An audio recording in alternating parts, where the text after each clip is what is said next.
All right, since now we're recording, so go ahead and give us a little bit about where some of our donations are going I was right like, now. maybe I should sit up. So I'm You not don't like, need to. Your beautiful sweatshirt, beautiful face. You don't. You. This is a casual community.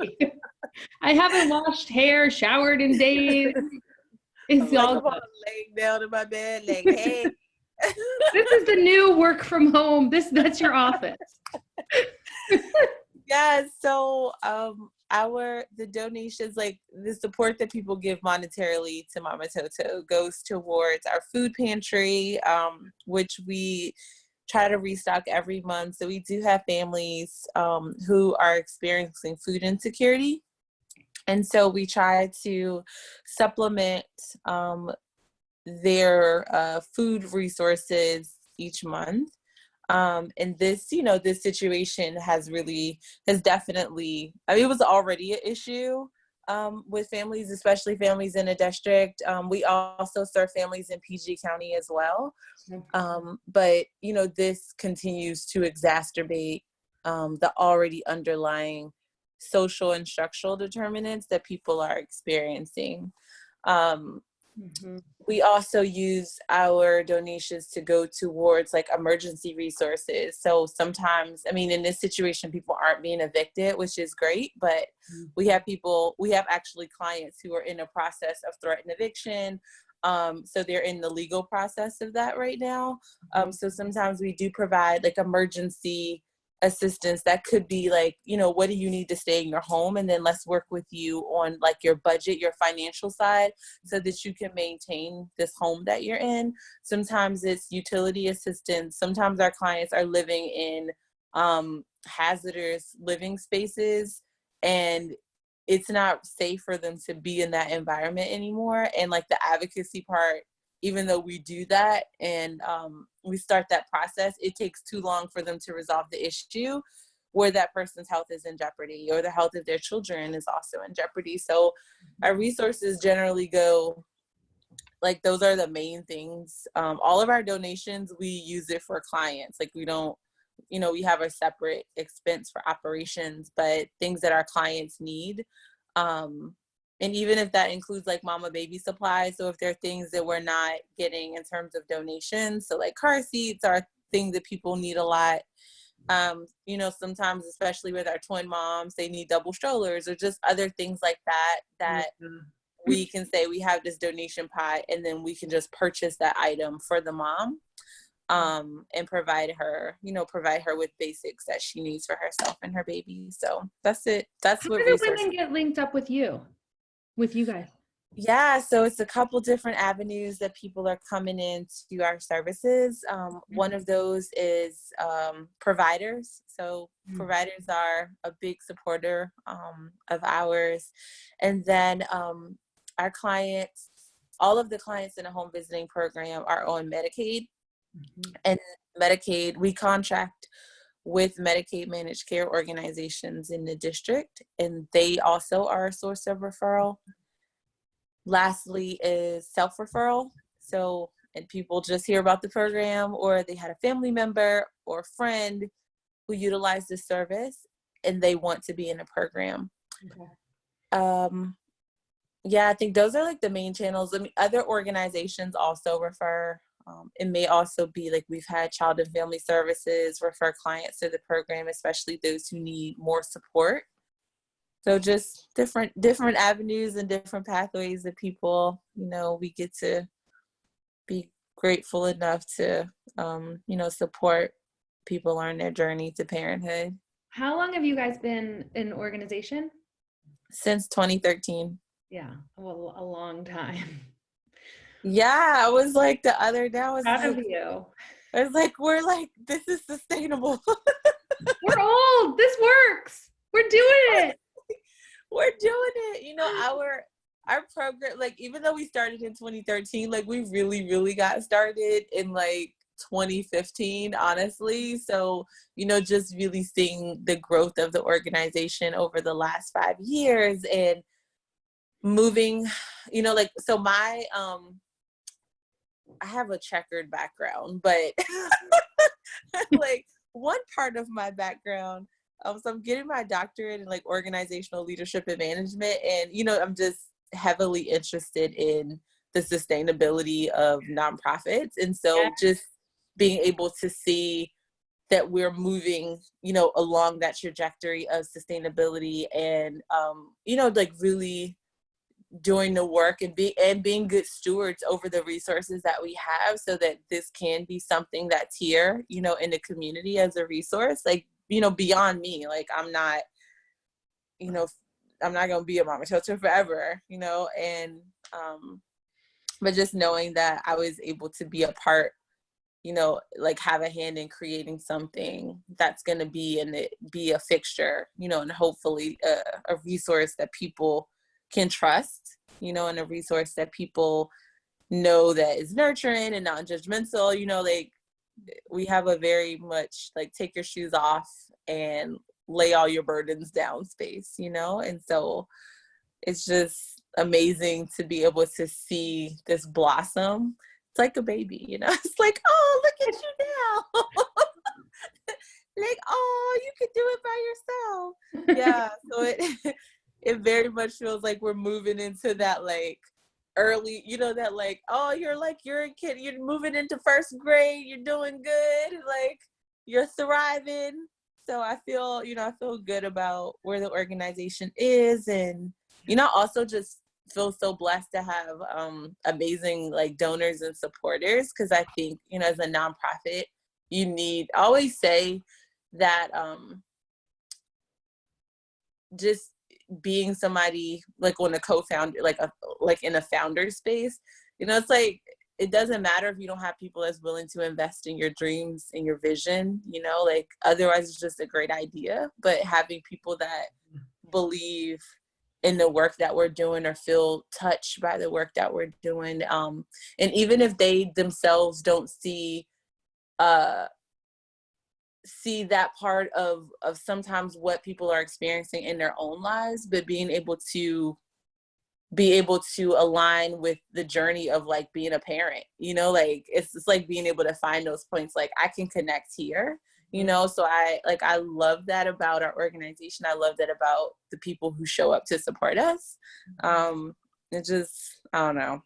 I like never get used to all of this either.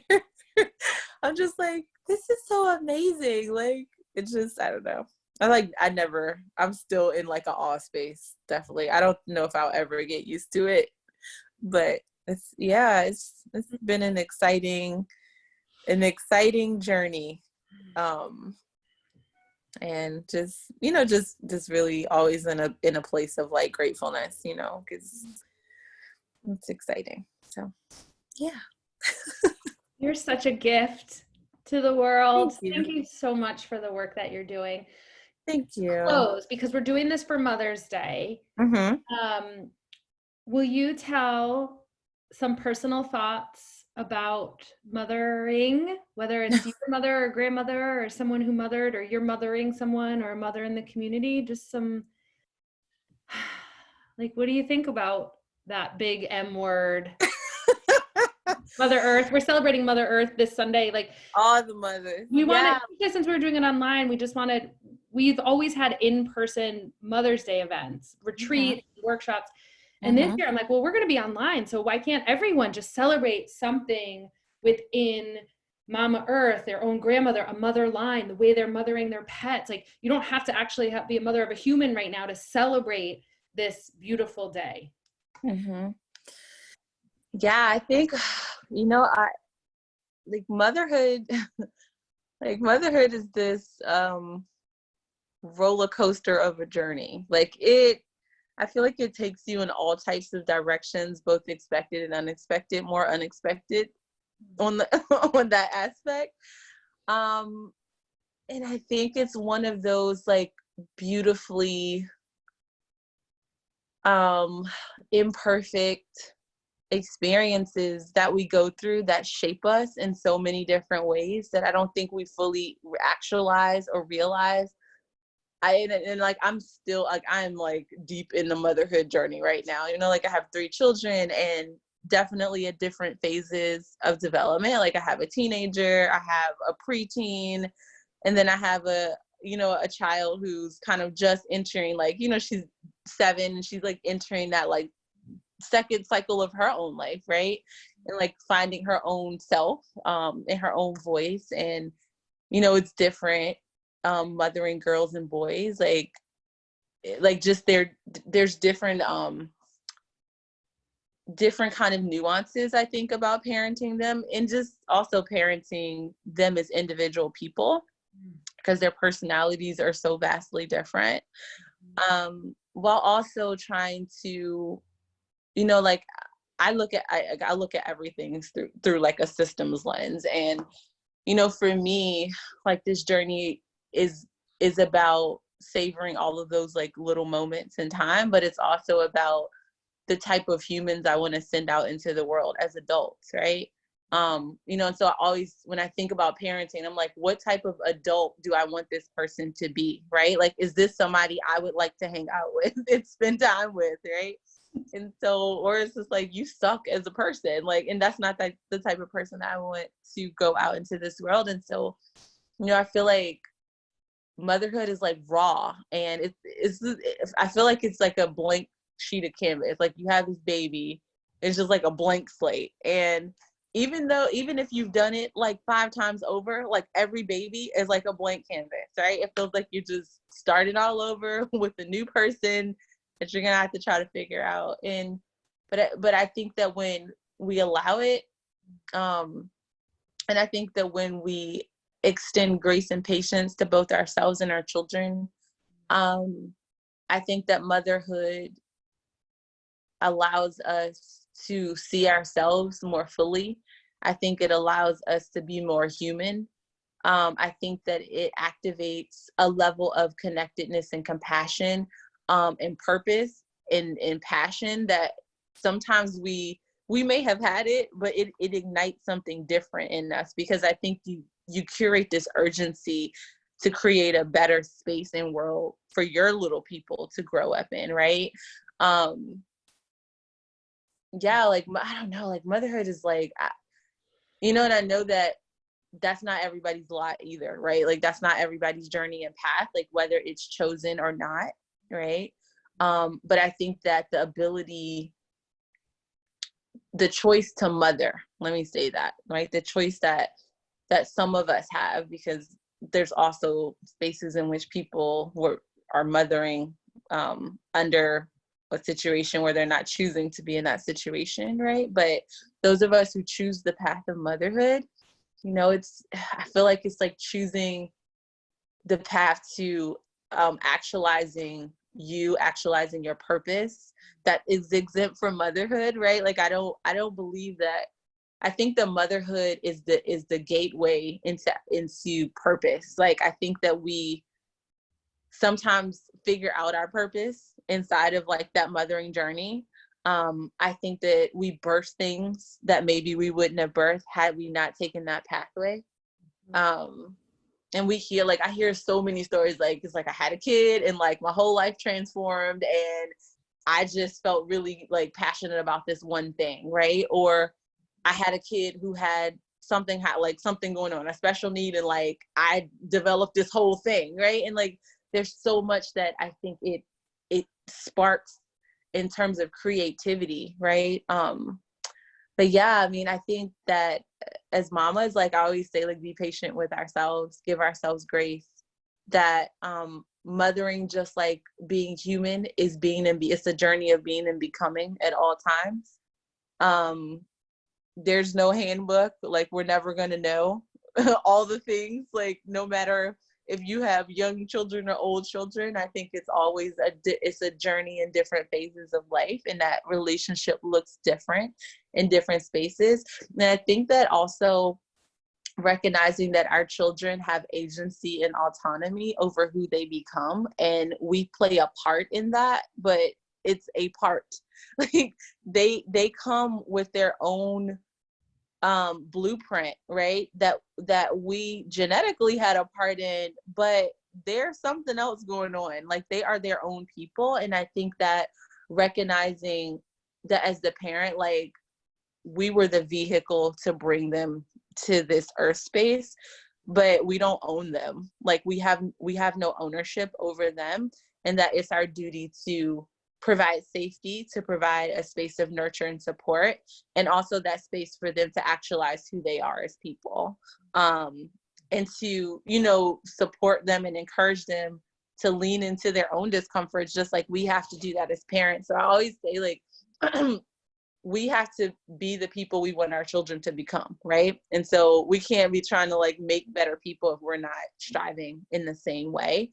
Also believe in being really transparent and honest with your children, like cry in front of them, like show them what it means to be fully human, right? I think that's really, really critical, especially for our boys. You know, I think like showing them that it's okay to be gentle, and it's okay to cry, and it's okay to show emotion, you know. And for our girls, I think like that on the other end of the spectrum, like we can't hold double standards, we can't police their bodies, but we have to help them lean into being like badass young women that are body aware and that are clear about their own boundaries.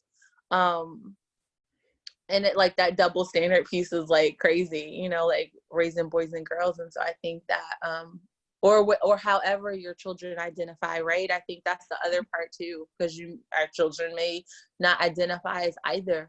And so this being comfortable with allowing your children to be who they are going to be and supporting them in that, I think is like really, and not putting our own adult stuff onto them, you know, like I think we do that a lot too.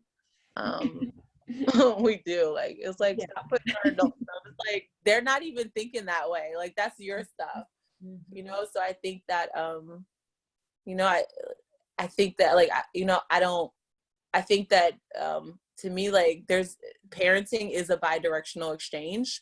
Even though I do believe in setting like clear boundaries as parents, like you have to establish like you're the parent. You can't just be like, who's the parent? I don't know. But, you know, you establish that those like clear, like, I am the parent and I hear you. Like, I'm willing to hear you. And as that person grows older, you know, with maturity and responsibility, you know, that you open that space up for there to be more diplomacy, you know, and for them to me being able to participate in their own rearing in a way.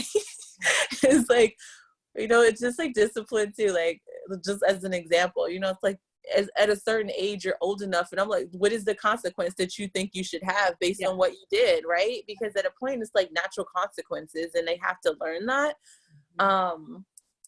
But, you know, I think that, you know, we have to just, I think that part of like recognizing that your kid is like their own person and they're a tiny human, and they're not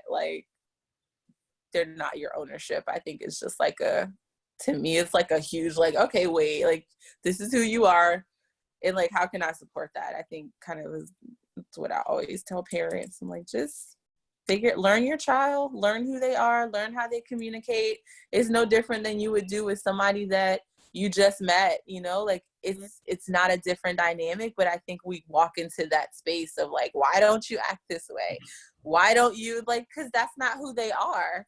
So how about you come into their world, learn them, how they best communicate, how do they best receive information, how do they best receive your love? Like, not every child is going to be touchy-feely. Doesn't mean they don't like you. That's just not their thing, you know? So I think that's also a part of like the silver lining in all of this like craziness that's happening right now, is like just those opportunities, especially people who are not always privileged enough to have the time is a privilege, right? And like having that privilege of being able to spend boundless amounts of time with their children. And so like using these moments in time to really get to know your child and talk to them and come into their world and find out what they're interested in,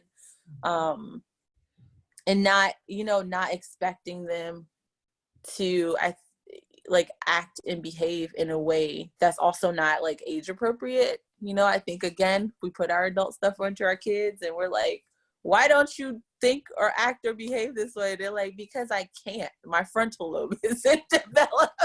I'm not going to make rational choices all the time. But I just, yeah, like, I think it's just, I always say, just be patient with yourself, like, nobody gets it right. Sometimes we get it wrong. We get a lot of it wrong, and we do a lot of it right, and sometimes you're going to yell at your kid and then just apologize, like, just apologize. Like, I'm sorry. Like, I lost my shit. Yeah. Like, because it affects them, so I think just, I don't know. I don't see anything wrong with apology. I apologize to my kids. I'm like, my bad. Like, I was tripping, and, like, I'll do better next time, but I feel like it creates a space where they don't see, they're like, you're not human, right? Just like, people mess up, and at the same time, you keep striving to do better. And I think that, to me, there's something about being able to see all those different dimensions, I think, in a relationship, especially like a parenting relationship, that I feel like impacts you. Like, I mean, just reflecting back on my own, like, being parented, and just being able to see those imperfections, it takes away this, like, mysticism around this idea that I think our culture promotes of, like, the perfect mother. And, like, it's not, nobody's the perfect mother. Like, motherhood is messy, and it's just messy. Like, it's a beautiful mess, and, like, it's organized chaos. Yep. And so I think when you, like, I think as a mom, I think when you, like, let go of all of those expectations, I think it just makes it so much easier, and it makes it funner, and find support when you need it. I always say that too as a mama, because sometimes, like, our kids push us to the limit, or it's just stressful sometimes, and have somebody to vent to, whether it's your partner or whether it's just another mama that's also going through it, that can empathize with what you're going through, but those are my, like, motherhood things. So much wisdom in there. I was taking notes and little quotes and trying to I know, I was like, send me this recording. remember. I never remember what I I said. will. It's so beautiful. There's just a lot of wisdom that you were able to thread and pull that I think will really resonate with people this time of year while we're going through this, but then also Mother's Day and spring and May renewal. And there's just a lot there. And the messiness that we see in nature is happening inside of us. And so when we see ourselves as completely connected to Mother Earth, then we don't have to be perfect. There's no, like you said, there's just no such thing, because the perfection is that connection of the shifts and the tides and the seasons and the weather. And it's like, oh, that's me too. Oh, okay, cool. And so I just love what you said. Thank you so much. Any final closing asks, call to action? I know we're going to donate money, which will help with all of the projects that you talked about earlier. Any other ways our feet can activate, or minds, or anything else you'd like from us? Anyone who's listening?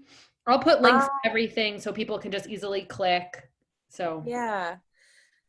So, I mean, other way, I mean, like, obviously, like, I was like, obviously, like, after COVID is over, but people could, like, we are actually going to be starting like a ambassador program soon. So I will definitely share that with you.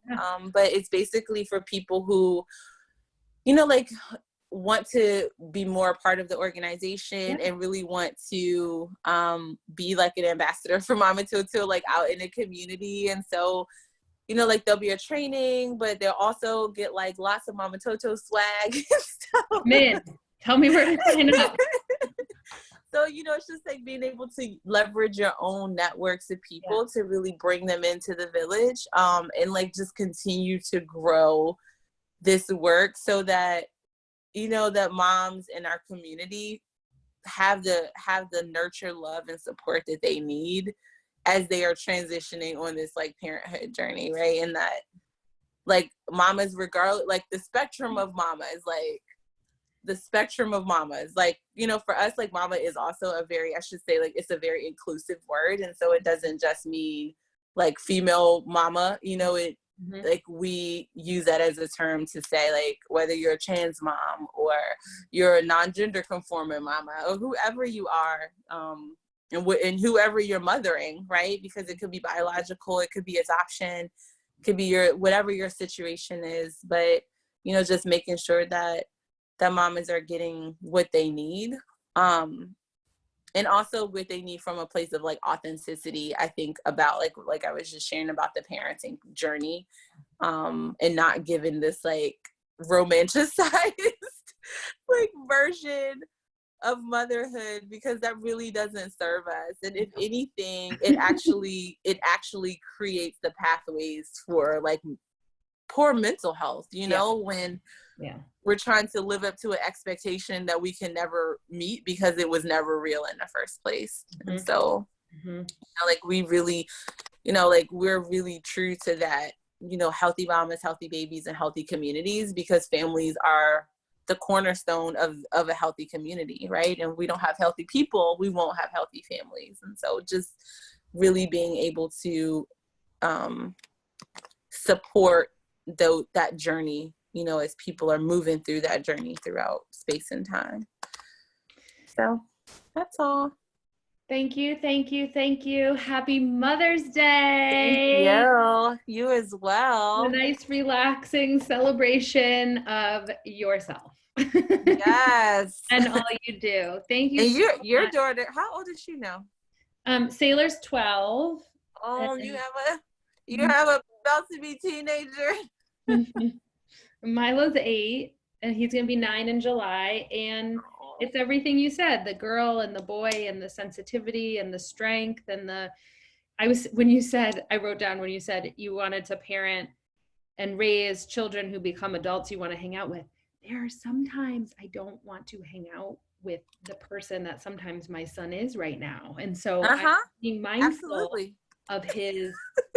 of some of the ways that he operates. And I have a little bit more time maybe while I'm here and he's here to explore that. But that was a really almost like I had like a visceral reaction, because there's a lot of behavior that I see in him that is extremely like activating for me in a lot of ways. And I know in the mind that, and so that patience and that gentleness, looking at the big vision, that I just want you to know that wisdom really landed in my heart, because I do get frustrated and kind of walk away. And I have all these spiritual practices that are extremely alone and isolated. Like I'll go meditate myself, but that's not really going to create the adult per se. And it is going to be a balance of who he is and clearing out how he emerges and what's my role in that shaping, especially his gender, his race, and his identity. It's extremely activating because as we all know, because I already have a lot of not so nice feelings towards all those boxes he checks. So I'm trying to balance and think about that in the world. So thank you again just so much for that wisdom, because it was really profound. So you're such a gift to the world, and however we can continue to collaborate, we're down. So thank you. Thank you. Thank you.